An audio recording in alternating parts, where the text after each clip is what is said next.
ഇറാനിൽ അമേരിക്ക വൻ വിജയം നേടുമെന്നും വൈകാതെ അത് ബോധ്യപ്പെടുമെന്നും ഡൊണാൾഡ് ട്രംപ്. ഇറാനെതിരെ 6-ാം ദിവസവും ആക്രമണം തുടരുകയാണ് US.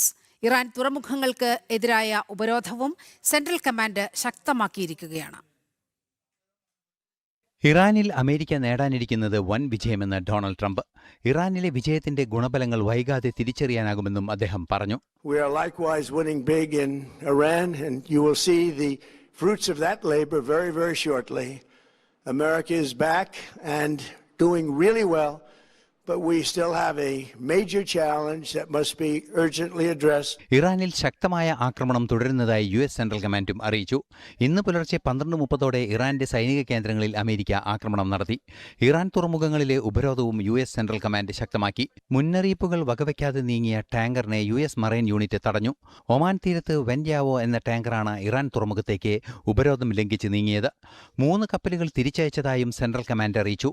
ഹോർമൂസ് സുരക്ഷിതമെന്നും ഇറാൻ തുറമുഖങ്ങളിലേക്കുള്ള ഉപരോധം ശക്തമെന്നും US സെൻട്രൽ കമാൻഡ് അറിയിച്ചു. ഇന്റർനാഷണൽ ഡെസ്ക്, ജനം.